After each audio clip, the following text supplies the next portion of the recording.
हारान बाबू के चले जाने के बाद सुचरिता गहरी लज्जा से लाल चेहरा झुकाए हुए बैठी थी। जब वह क्या करे या क्या कहे यह नहीं सोच पा रही थी, तब गोरा को उसके चेहरे की ओर अच्छी तरह देखने का मौका मिल गया। शिक्षित लड़कियों में जिस घमंड और प्रगल्भता की कल्पना गोरा ने कर रखी थी, सुचरिता के चेहरे पर उसका आभास तक भी नहीं था। उसके चेहरे पर बुद्धि की उज्ज्वलता अवश्य प्रकाशित हो रही है, किंतु नम्रता और लज्जा से आज वह कैसी सुंदर और कोमल दिखाई दे रही है। चेहरा कितना सुकुमार है। भवों के ऊपर मानो माथा शरद के आकाश जैसा स्वच्छ निर्मल। होंठ चुप है, किंतु अनुच्चारित बात का माधुर्य दोनों होठों के मध्य एक कोमल कली सा अटका हुआ है। आधुनिक स्त्रियों की वेशभूषा की ओर इससे पहले गोरा ने कभी ध्यान से नहीं देखा और बिना देखे ही उसके प्रति एक धिक्कार भाव पाले रहा है। आज सुचरिता की देह पर नए ढंग की साड़ी पहनने की कला उसे विशेष अच्छी लगी। सुचरिता का हाथ मेज पर था। उसकी आस्तीन के सिकुड़े हुए भाग से निकला हुआ वह हाथ गोरा को आज किसी कोमल हृदय के कल्याणमयी राग सा लगा। प्रकाशित शांत संध्या में सुचरिता को घेरे हुए सारा कमरा अपने प्रकाश, अपनी दीवारों के चित्र, अपनी सजावट और अपनी सुव्यवस्था के कारण जैसे एक विशेष आनंद रूप लेकर दिखाई दिया। वह घर है, वह सेवा कुशल नारी की यत्न, स्नेह और सौंदर्य से मंडित है। वह मात्र दीवारों की सहतीरों पर टिकी हुई छत से कहीं अधिक कुछ है। यह सब आज मानो क्षण भर में गोरा के सामने प्रत्यक्ष हो उठा। गोरा ने अपने चारों ओर के आकाश में जैसे एक सजीव सत्ता का अनुभव किया। उसके हृदय पर चारों ओर से एक अन्य हृदय की लहर आकर आघात करने लगी। न जाने कैसी एक निविड़ता सी उसे घेरने लगी। ऐसी अद्भुत अनुभूति उसे जीवन में पहले कभी नहीं हुई। देखते ही देखते सुचरिता के माथे पर बिखरे केसों से लेकर उसके पैरों के पास साड़ी के किनारे तक क्रमशः सब अत्यंत सत्य और अत्यंत विशेष हो उठा। एक ही साथ समग्र रूप से सुचरिता और स्वतंत्र रूप से सुचरिता का प्रत्येक अंग गोरा को दृष्टि को आकर्षित करने लगा। कुछ देर किसी के कुछ ना बोल सकने से सभी ओर सन्नाटा पसरा था। तभी विनय ने सुचरिता की ओर देखकर कहा, उस दिन हम लोगों में बात हो रही थी कि, और इस प्रकार बात का सिलसिला चलाया। वह बोला, आपसे तो मैं पहले ही कह चुका हूँ। मेरा एक समय ऐसा था जब मेरे मन में यह विश्वास जमा हुआ था कि अपने देश के लिए, समाज के लिए हम कोई उम्मीद नहीं कर सकते। चिरकाल तक हम अबोध ही रहेंगे और अंग्रेज हमारे अभिभावक बने रहेंगे। जो जैसा है वह वैसा ही बना रहेगा। अंग्रेजों की प्रबल शक्ति और समाज की प्रबल जड़ता के विरुद्ध कहीं कोई उपाय भी हम ना कर सकेंगे। हमारे देश के अधिकतर लोगों के मन का ऐसा ही भाव है। ऐसी स्थिति में मनुष्य या तो अपने स्वार्थ में ही लिप्त रहता है या फिर उदासीन हो जाता है।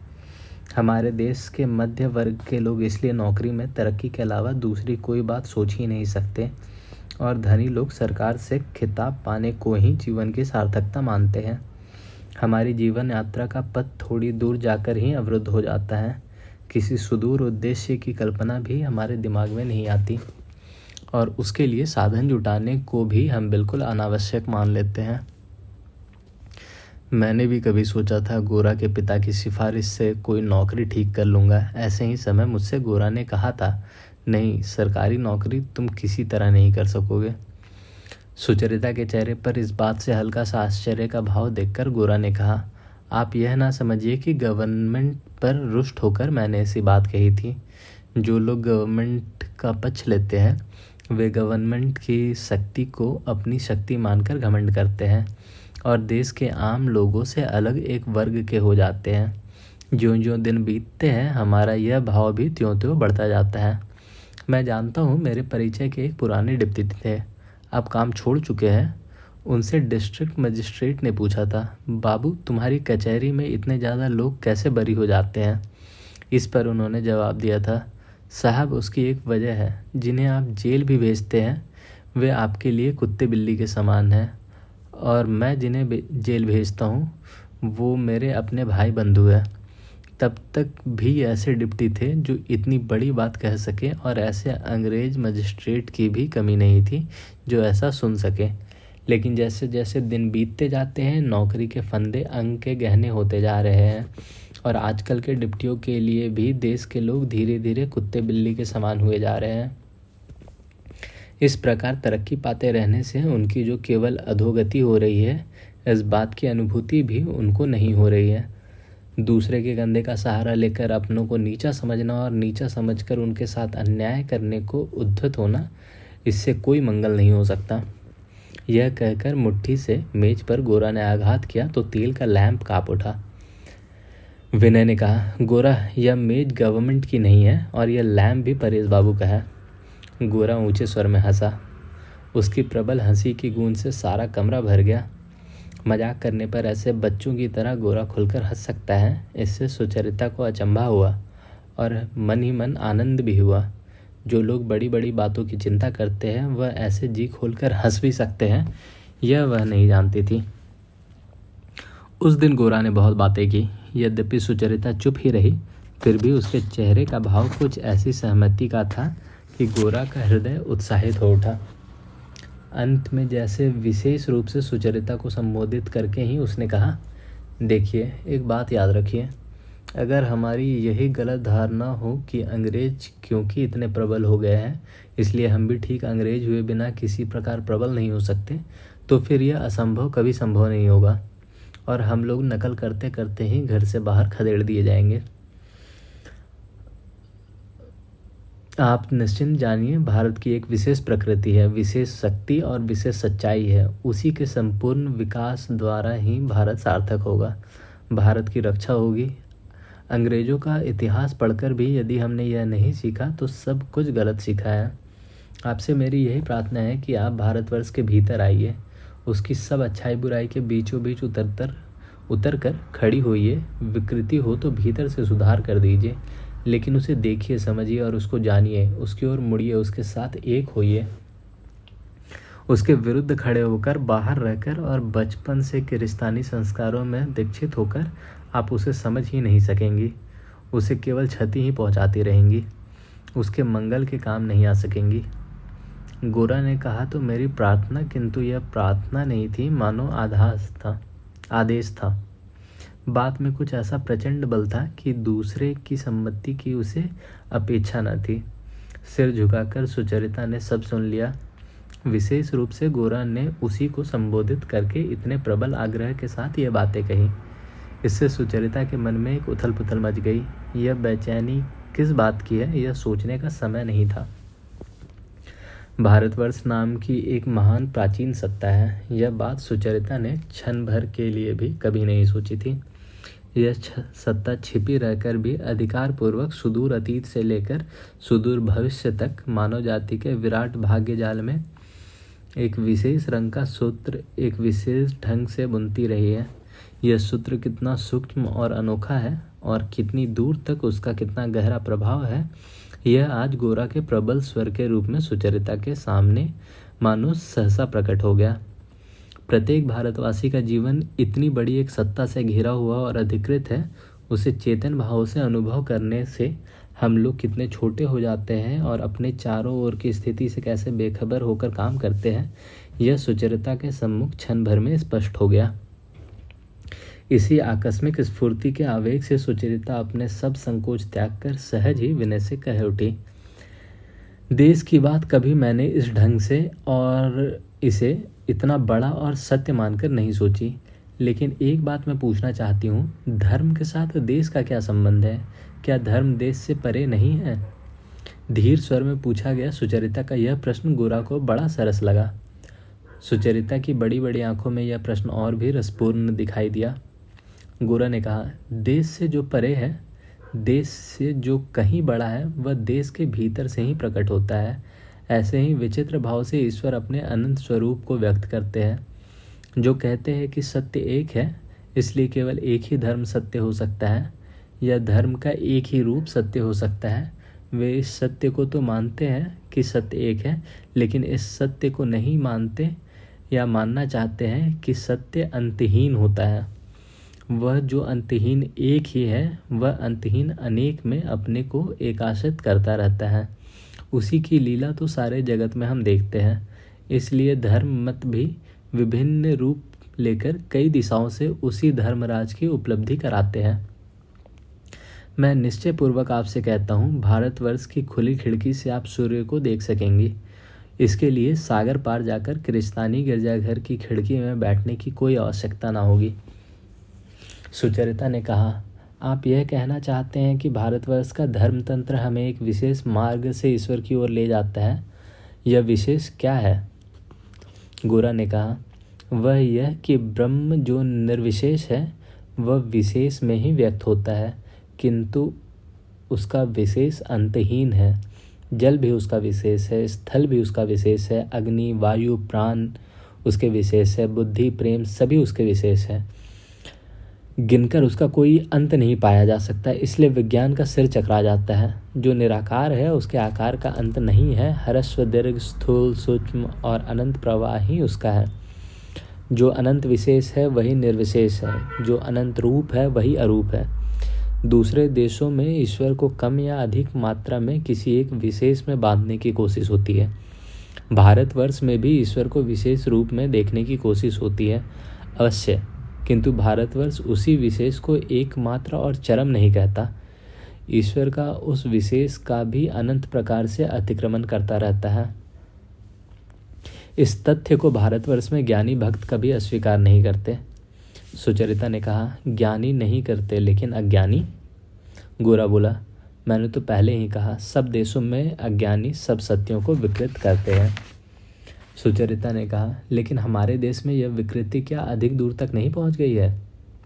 हो सकता है, किंतु उसका कारण यही है कि धर्म के स्थूल, सूक्ष्म, अंतः, बाह्य, शरीर और आत्मा, भारतवर्ष इन दोनों अंगों को पूर्ण रूपेण स्वीकार करना चाहता है। इसलिए जो लोग सूक्ष्म को ग्रहण नहीं कर पाते वे स्थूल का ही वर्ण करते हैं और अज्ञानवश उस स्थूल में अनेक विकार पैदा करते रहते हैं।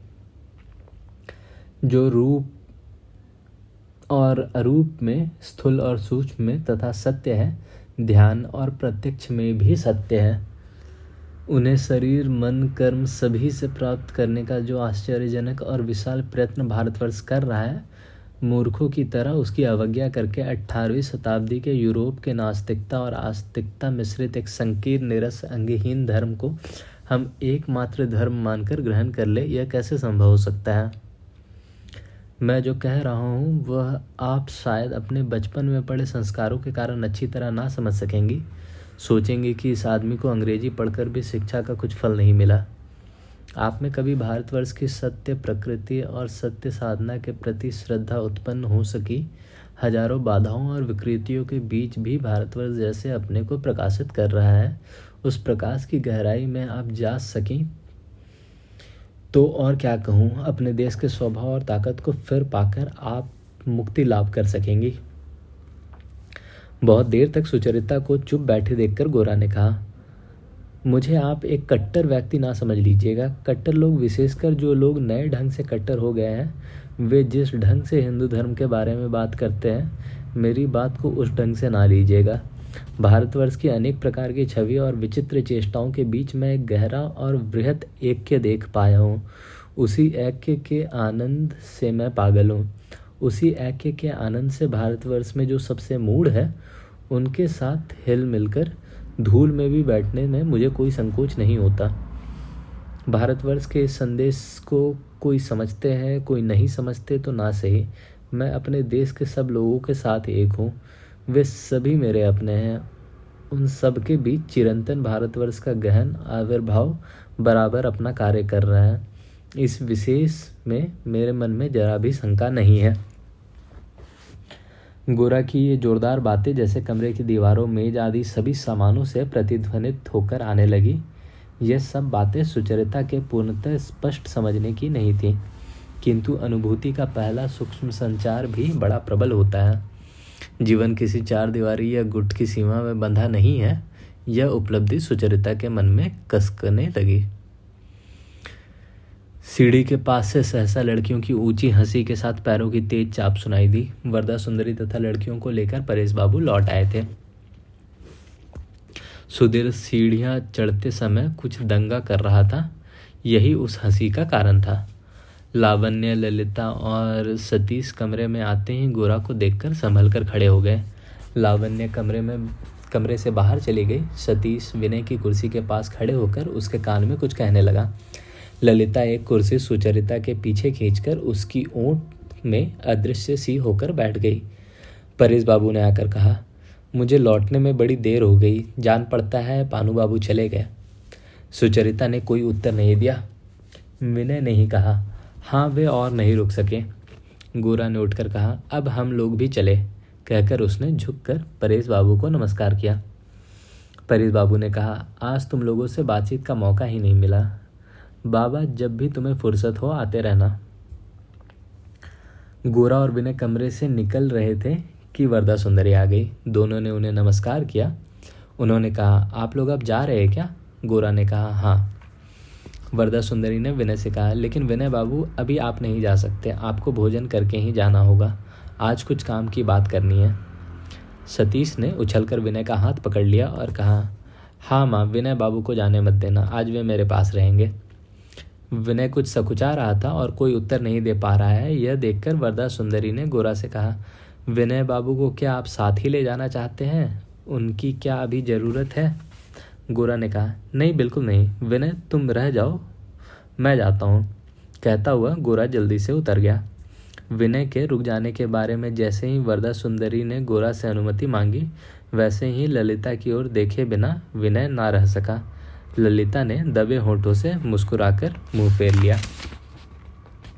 ललिता के पास इस छोटे से व्यंग्यते व्यंग के साथ विनय झगड़ा नहीं कर सकता, पर उसे यह कांटे सा चुभता है। कमरे में आकर विनय के बैठते ही ललिता ने कहा, विनय बाबू आज तो आपका भाग जाना ही ठीक रहता। विनय ने कहा, क्यों? माँ ने आपको मुश्किल में डालने की सोची है। मजिस्ट्रेट के मेले में जो अभिनय होगा उसके लिए एक आदमी कम पड़ रहा है। माँ ने आप ही का चुनाव किया है। घबराकर विनय ने कहा, मारे गए, मुझसे तो यह काम नहीं होगा। हंसकर ललिता ने कहा, यह तो मैंने पहले ही माँ से कह दिया है। वैसे भी इस अभिनय में आपके दोस्त कभी आपको भाग नहीं लेने देंगे। चोट खाकर विनय ने कहा, दोस्त की बात छोड़िए, मैंने 7 जन्म में कभी अभिनय नहीं किया, मुझे क्यों चुना? ललिता ने कहा, और हम लोग तो मानो जन्म जन्मांतर से अभिनय करती आ रही हैं, है ना? इसी समय कमरे में वरदा सुंदरी आकर बैठ गई। ललिता ने कहा, माँ, अभिनय के लिए तुम विनय बाबू से यूँ कह रही हो, पहले उसके दोस्त को राजी कर सको तभी। विनय ने कातर होकर कहा, दोस्त के राजी होने की बात नहीं है, अभिनय यूँ ही तो नहीं हो जाता, मुझे तो आता ही नहीं। वरदा सुंदरी ने कहा, उनकी चिंता ना करें, हम आपको सिखा पढ़ाकर तैयार कर देंगे। छोटी छोटी लड़कियां कर सकेंगी और आप नहीं कर सकेंगे। विनय के बचाव का कोई रास्ता नहीं रहा। अपनी स्वाभाविक तेज चाल छोड़कर गोरा अन्यमनस्क सा धीरे धीरे घर की ओर जा रहा था। घर का सीधा रास्ता छोड़ उसने बहुत घूमकर गंगा के किनारे का रास्ता पकड़ा। उस समय कलकत्ता की गंगा और उसका किनारा वणिक सभ्यता की लाभ लोलुप कुरूपता से जल थल पर आक्रांत नहीं हुआ था। किनारे पर रेल की पटरी और पानी पर पुल की बेड़ियां नहीं पड़ी थी। उन दिनों जाड़ों की संध्या में शहर के निश्वासों की कालिक आकाश पर इतनी सघन नहीं छाती थी।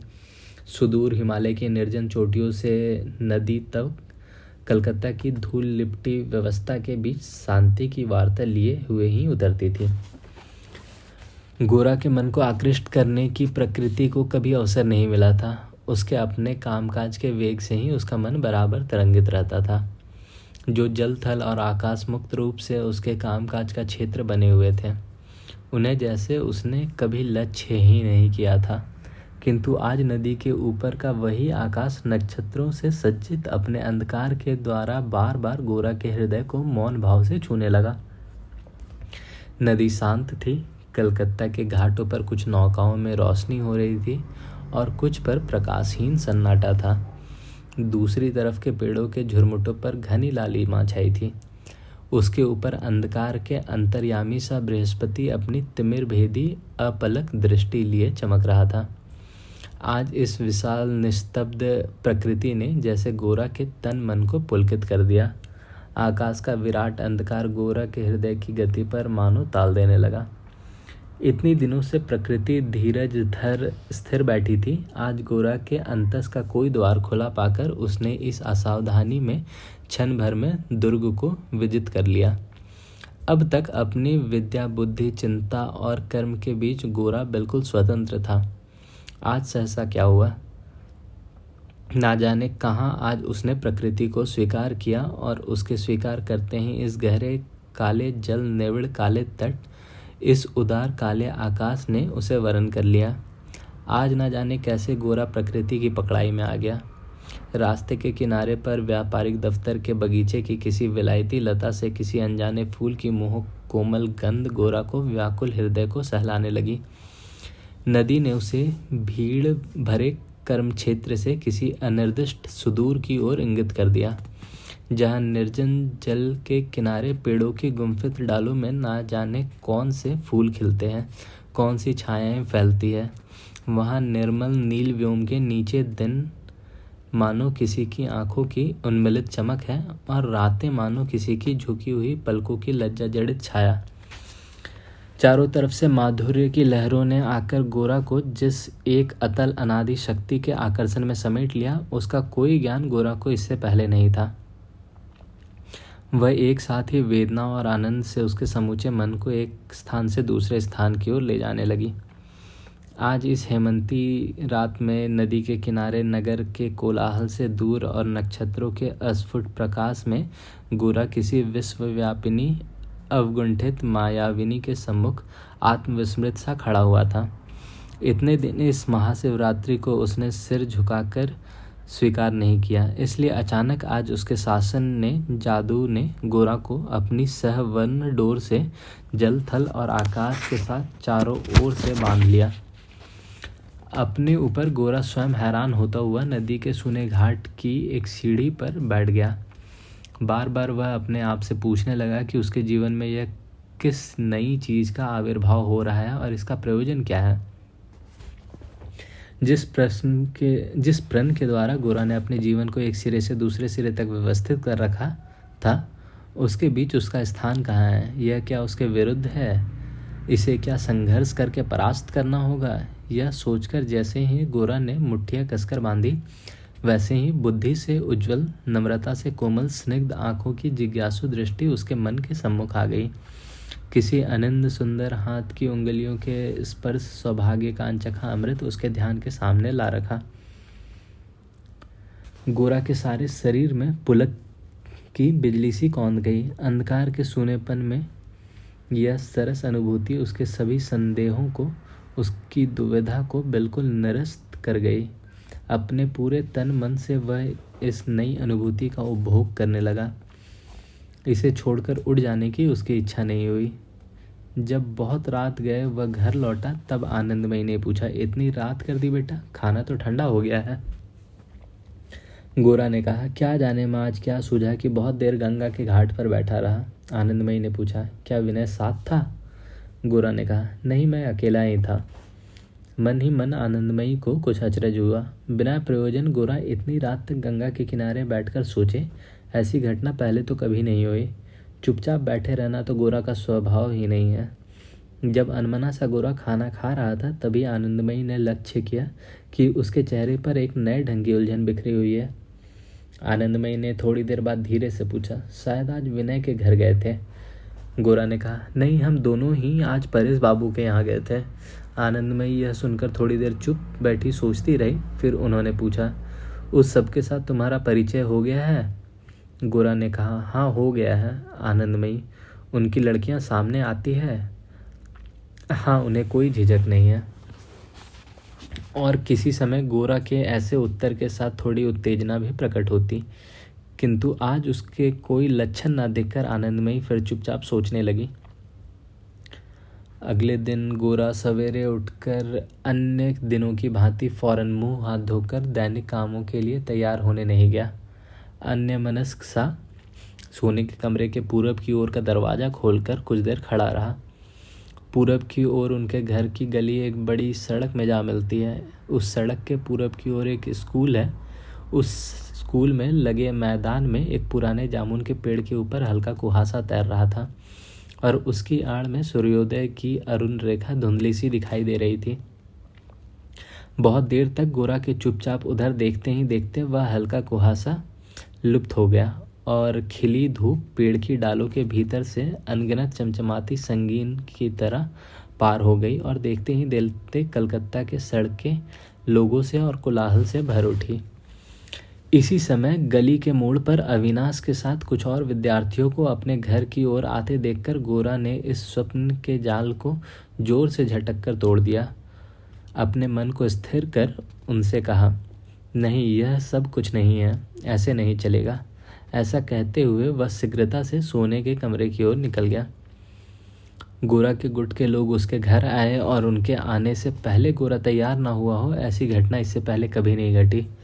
इस जरा सी भूल ने ही गोरा को बहुत अधिक धिक्कारा। मन ही मन उसने निर्णय किया कि फिर वह परेश बाबू के घर नहीं आएगा और ऐसी कोशिश करेगा कि विनय से भी कुछ दिन तक मिलना ना हो और इन बातों की चर्चा बंद रहे। उस दिन नीचे जाकर सलाह करके सबकी सम्मति से यही तय हुआ कि गुट के 2-3 आदमियों के साथ लेकर गोरा पैदल ग्रैंड ट्रक रोड की यात्रा करने निकलेगा। साथ में रुपया पैसा कुछ नहीं लेगा। रास्ते में गृहस्थों का आतिथ्य स्वीकार कर लिया जाएगा। इस अद्भुत संकल्प को साध कर गोला कुछ अतिरिक्त ही उत्साहित हो उठा। इस तरह खुली सड़क पर सारे बंधन काटकर चल निकलने का एक अनोखा आनंद उस पर छा गया। उसे लगा कि उसका हृदय भीतर ही भीतर जिस जाल में फंस गया था, उससे छुटकारा की इस कल्पना से ही वह टूट गया है।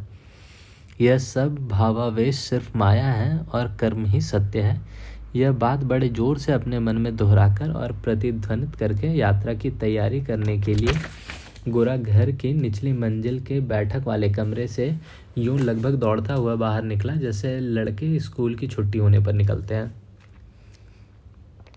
उस समय कृष्णदयाल गंगा स्नान करके लोटे में गंगा जल लिए नामावली उड़े मन ही मन मंत्र जाप करते घर लौट रहे थे। एकाएक गोरा उनसे टकरा गया। लज्जित होकर जल्दी से उसने उन्हें पैर छूकर प्रणाम किया। वे रहने दो कहकर सकपकाए हुए अंदर चले गए। पूजा पर बैठने से पहले गोरा का संस्पर्श हो जाने से उनके गंगा स्नान का फल तो नष्ट हो गया। कृष्णदयाल गोरा के संस्पर्श से ही विशेषतः बचने की कोशिश करते हैं, यह गोरा ठीक ठाक नहीं समझता था। वह यही सोचता था कि छुआछूत मानने के कारण सभी के हर तरह के संसर्ग से बचने के लिए ही वे इतने सतर्क रहते हैं। आनंदमयी को तो मलेच्छ कहकर वे दूर रखते ही थे। महीम कामकाजी आदमी था, सो उससे तो भेंट होने का मौका नहीं आता था।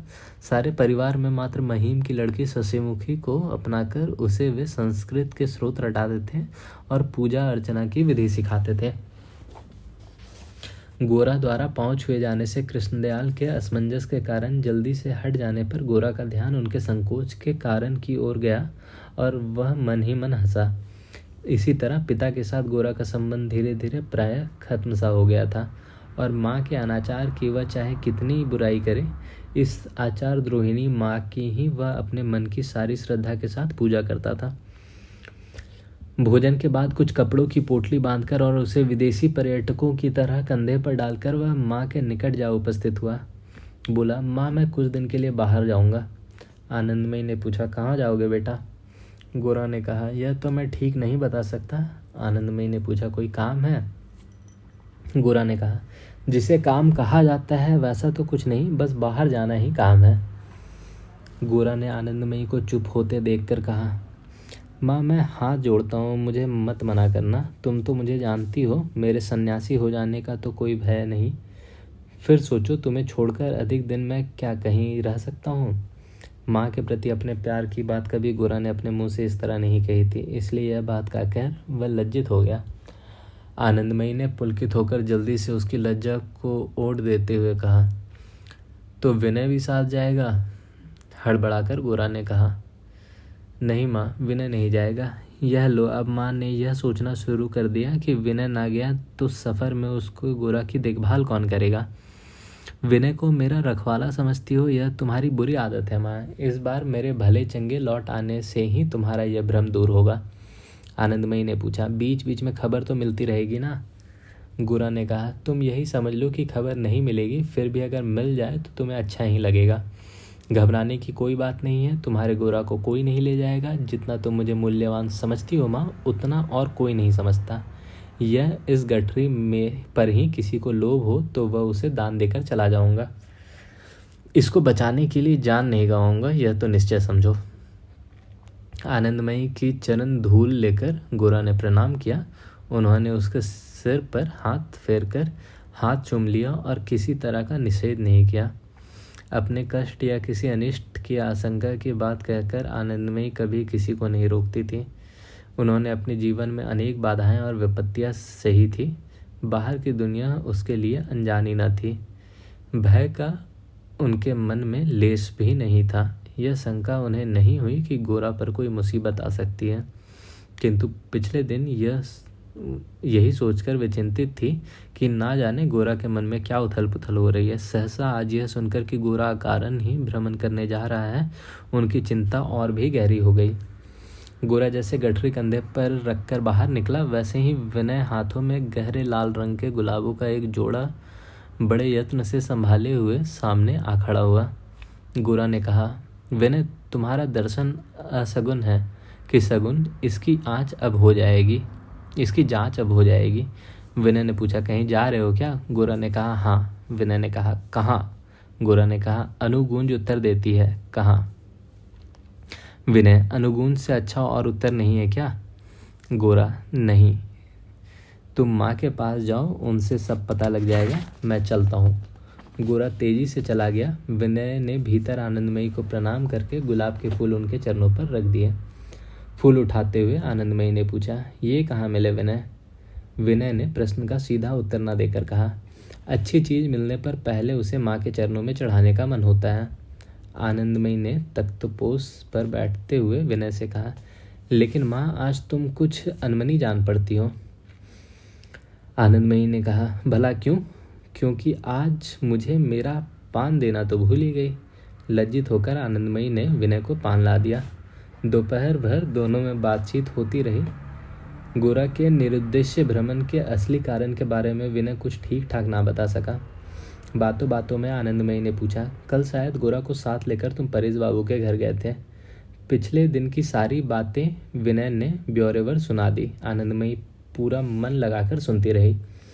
विनय ने जाते समय कहा, माँ, पूजा तो संपन्न हो गई, अब तुम्हारे चरणों का प्रसाद ये 2 फूल सिर पर धारण करके ले जाऊं? आनंदमयी ने हंसकर दोनों गुलाब विनय के हाथ में दे दिए और मन ही मन सोचा, केवल सौंदर्य के लिए उन गुलाबों को इतना सम्मान मिल रहा हो, सोचा तो नहीं। सो बात नहीं है, अवश्य ही इनमें वनस्पति तत्व से परे किसी गूढ़ तत्व की भी बात है।